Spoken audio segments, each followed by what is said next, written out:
I'm here with J.R. Myers. He is the candidate for the Life and Liberty Party for president, and we're in Chicago at the Hilton Hotel, and the debate is just about to start in a couple hours. In an hour. 2 o'clock. 2 o'clock, yeah. And J.R., I just wanted to ask you. So you have this new party, the Life and Liberty Party. Before that, you were involved with the Constitution Party, though. Correct. You sought its presidential nomination, and I remember we did an interview for Independent Political Report. And what really got you to leave the Constitution Party? Well, actually, I was part of an effort to reform the party from within after 2016 because we realized that it was broken because of the nomination process. It wasn't very fair, equal, or open. Many of us didn't feel. And so we were hoping that we would be able to reform the party from within, but that failed in Milwaukee last year. And the national chairman, well, let's just suffice it to say that they weren't following their, as far as I'm concerned and several others were concerned, they weren't following their own party rules, and they were interfering inappropriately with national leadership within different various states, causing chaos, and several affiliates to disaffiliate, such as Idaho after 2016. Right, because you were the chairman of the Alaska Constitution Party. Technically, I still am. And you founded the party, right? Secured ballot access for it, and you ran for governor. Yes. This was in 2014, right? Right, and dethroned Sean Parnell from the sitting governor, helped to dethrone him, put an independent Walker in office, which was an unprecedented kind of turn of events in that election. So even though we don't necessarily win outright, you know, we can definitely influence the election's outcomes and certainly the public policy debate. And so that's where our victory truly lies at this point in time. Right, because 2016 was a pretty good year for third parties, at least as far as the presidential race is concerned. But 2018, the midterms were not very good. You know, the only candidate that saw a good showing, I think, was Gary Johnson up in New Mexico. But so for 2020, your party, you're qualified in Arkansas, right? In Arkansas right now. For the ballot. Correct, and you know, it's possible we could get on in Colorado, Louisiana, and Tennessee, and maybe some others. It is an uphill battle, as you know. The Constitution Party itself has been around for like 27 years, and they're down to like 12 states right now as far as ballot access. So we're hoping that we can at least approximate their numbers this year. You know. Yeah, and you know, it's well, I mean, the Constitution Party's been on the downfall, right, for years now, right? Right, unfortunately, you know, and that's part of the reason why we felt it was necessary to create the Life and Liberty Party, is because the existing parties have failed to live up to their promises, and that includes basically all of the nationally organized parties. You know, after 2 or 3 or 4 decades, one would expect greater results than we've seen with some of the, you know, existing parties out there. And I realize that the system is stacked against them, but I think that there's also the problem of people just holding on to titles and petty little fiefdoms, and so that we've been successfully divided and conquered. Yeah, no, I mean, it's, I mean, New Jersey, you think you could qualify New Jersey? I think they always seem to have a... I'm not sure about New Jersey. It's possible. I don't know what the deadlines are. I'd have to look that up again. Every state's different, as you know, so we're dealing with different filing deadlines and requirements in the various states. So, yeah. Yeah, but so yeah. Besides Arkansas, Colorado, you think we can get on? And yeah, and Louisiana, Tennessee, I think it's 275 signatures. Yeah, and you know, it's so your party, have you been getting any traction on social media? We have been, and we've actually seen a lot of defectors from the Constitution Party and from other parties. People have been showing interest, and some people have actually left the Constitution Party and joined our party. It's kind of in flux right now because people are kind of waiting to see what's going to happen. It's like they're kind of waiting to see if we succeed before they help us, you know, but like, come help us now so we can succeed. That's what I would invite people. I like to think that we've positioned ourselves between the Libertarian Party and the Constitution Party, and I call us a constitutionally centered party because our foundation is the Constitution, and if that's the center of our politics, then we are a centrist party. And so we want to draw pro-life libertarians, and we want to draw pro-liberty constitutionalists, because not all constitutionalists, or at least those who call themselves that, are actually for liberty.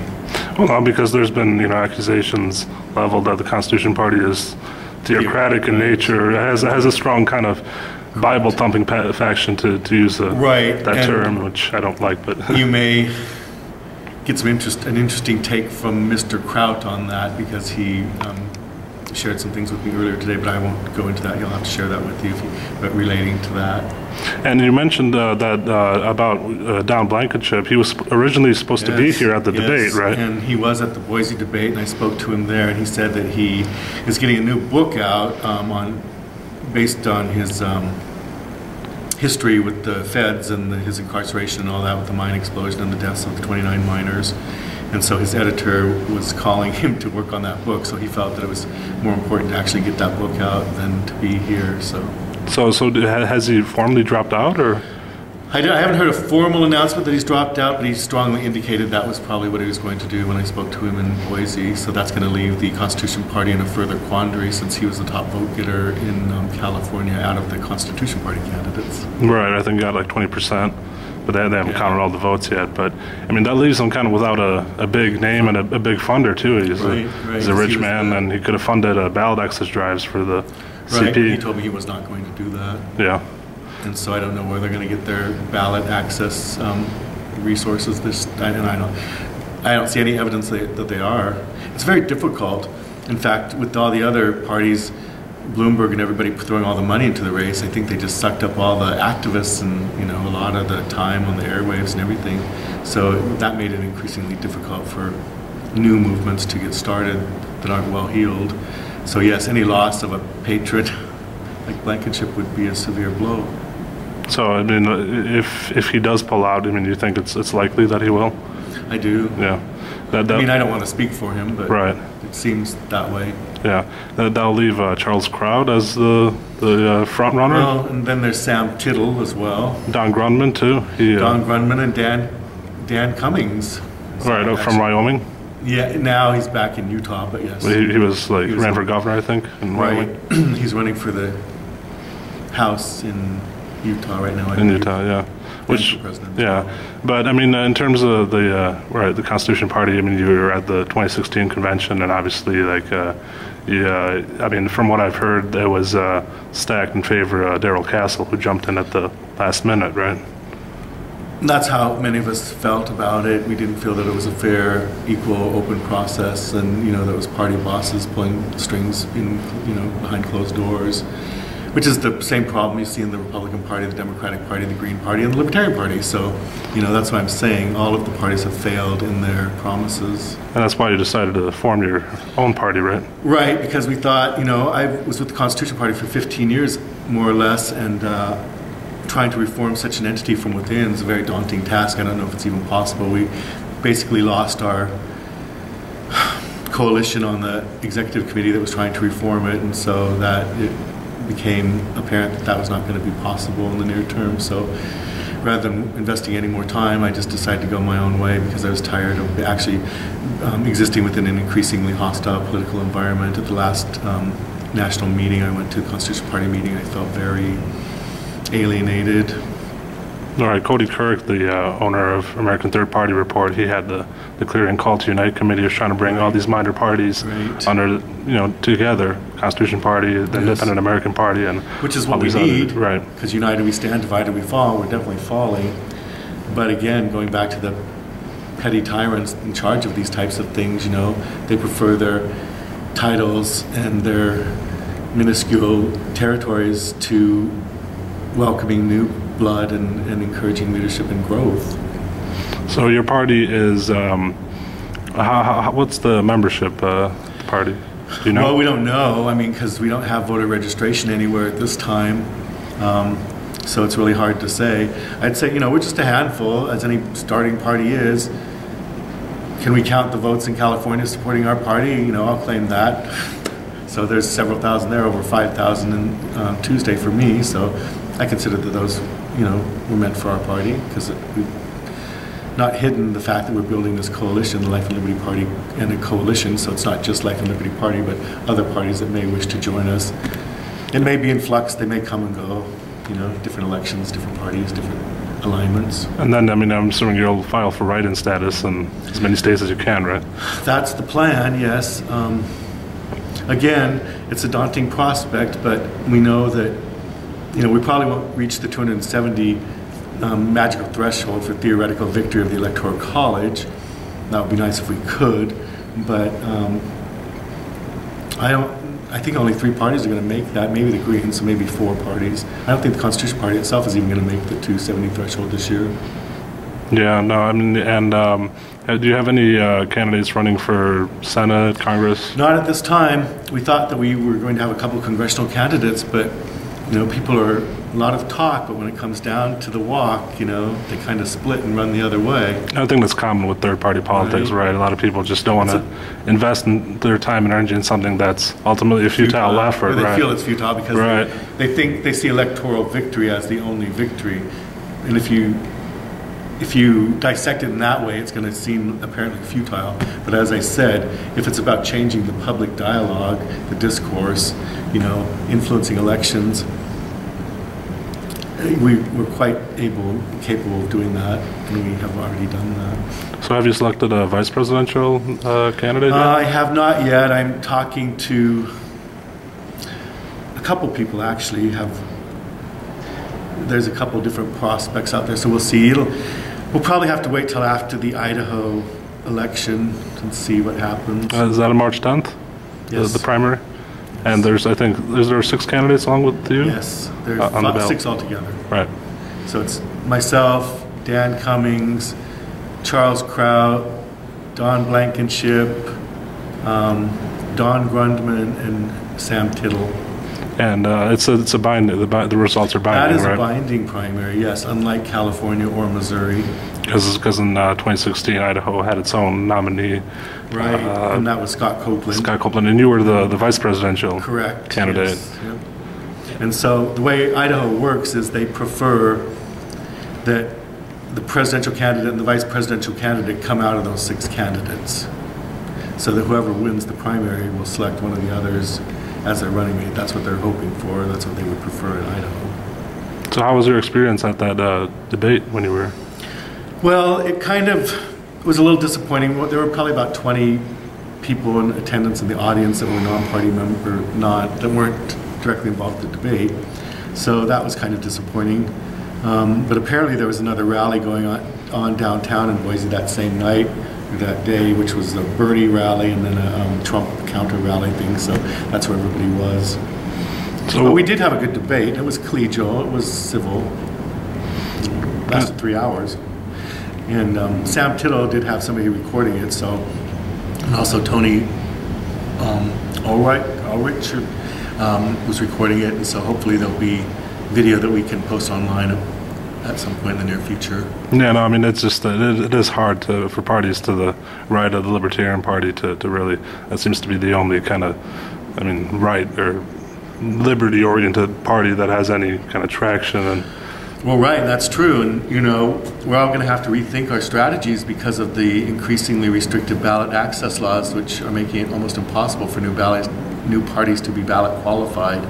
So we might all have to jump onto the Libertarian bandwagon, something that may be a necessity for many candidates. Right. To have a viable path to the electoral threshold of 270. So what would you say maybe the top 3 issues are for your candidacy?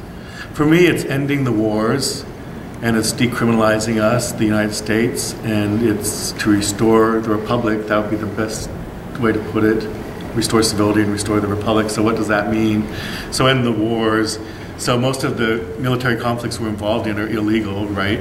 They're not congressionally authorized. So we need to adhere to the Constitution when it comes to declaring war and fighting, you know, expending resources to fight and to spill blood. So I want to promote peace, not war. And if we must go to war, then it must be done according to our Constitution, not just by, you know, presidential decree. So that's a big issue right there, executive orders. I would review all the executive orders immediately upon taking office and start to nullify most of them because they're, again, unconstitutional. But getting back to the war on wars, that includes the war on drugs. I think the war on drugs has been one of the worst things to ever happen to our civil liberties in this country, and has turned the populace against law enforcement and vice versa. And so we definitely need to end that. We need to look more towards a humanistic or humanitarian treatment approach rather than a punitive incarceration approach. We have to end the military, well, the criminal justice industrial complex, which is similar to the military industrial complex. And it's just feeding people into these private prisons, mostly minorities, mostly based on, petty drug offenses or oftentimes. So, it's really warped our society and torn apart communities and our social fabric, and the war on drugs has. So it's imperative we end it immediately. Now, decriminalizing us, that goes along with that too. Why do we have the highest number of incarcerated members of our population of any nation in history, right? Because we have so many laws criminalizing us for everything we do. So any one of us, any day, at any moment, is a criminal. It's just a matter of who, if anybody in the government wants to call you out on it and punish you and make you an example, they can do it to anyone. High, low, man, woman, white, black, no one's immune. It's a corruption of our system. The government should never have had that power. We're sovereign individuals. It's not, we don't need to be seeking the permission of the government to, for everything.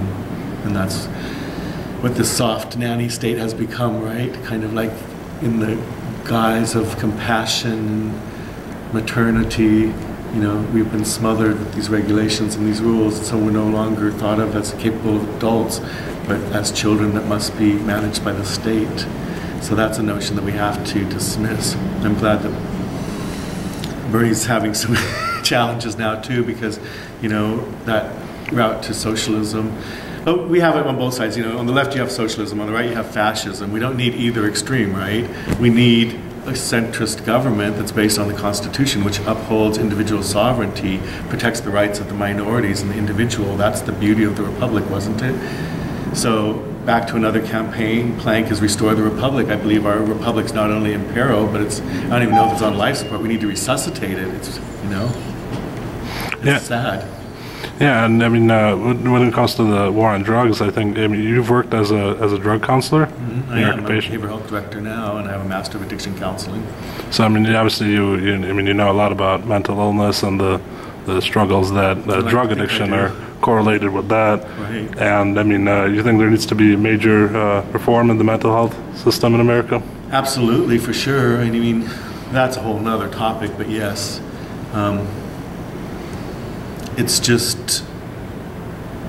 It's something that's not going to go away. And the way we deal with the mentally ill and other people with disabilities and vulnerabilities is really a mark on our civilization, like how civilized we are, how compassionate we are. If we can't, I look on the streets of our cities now and I see all the homeless people and the filth and decay, and it's like, it's an indictment of our society, right? I don't blame the homeless person sleeping on the street. I blame our society because we have lost our compassion for one another, and we are okay with seeing people sleeping on the streets when we would rather choose an animal over a human. That's a sad state of affairs. Yeah, for sure. And what do you think distinguishes you from all the third-party candidates that are running against you, some of whom will be at this debate? What do you think makes you more qualified as a presidential candidate than them? Well, I'm not afraid to speak my mind and be bold, and I've been active for many years trying to restore the Constitution and to hold government officials accountable. I've actually led to the dethronement of several high officials throughout my time across the nation. You mentioned Sean Parnell, right? He's one of them, only one. There are others. I won't go into that, but we can all have our impact, and I think I've had a great impact in holding leaders accountable, holding elected officials accountable, broadening the public debate on different issues. I don't think any of them are going to be as really bold for the Constitution in the way that I see it, that they need to be as I will be. Even the Constitution Party candidates, they're very limited in their scope as to what they think deserves protection. I believe all of our rights deserve protection, not just the ones that fit in with our personal views, right? So you have a more libertarian streak than the Constitution Party has. And that's probably what threatened them so much, but that's what they needed. That's an artificial division that, has really divided the constitutionalist camp, which I include the libertarians in that. So if we could ever bring the two sides together, it's actually more than two sides, but we need to unite for the sake of our nation. And if we could do that, we would have the power, because the independent vote, well, for instance, in California, is now larger than the Republican vote, right? And nationally, I think the same will bear true. So if we could organize and capitalize on the 35–40% or more of the independent populist type, we would have the power, wouldn't we? We could reclaim the power for the people. Is your Life and Liberty Party planning on having a convention this year, or? Well, we probably will just have a telephonic convention. We're going to keep everything, as high-tech as we can, because it's so expensive to travel. Now with the coronavirus, who's going to want to go to the airport? I have to go back through Seattle already tomorrow, and it's here now. It's like it followed me. But I don't think in-person conventions are really so important right now for a small party. We can conduct our business telephonically or through the internet. And who would you view as some political role models, either historical or present day? Well, of course, George Washington was a great role model because he had the chance to seize power but chose not to, right? So he actually helped really firmly set the foundation for our republic. So I think he's one of the greatest in that regard.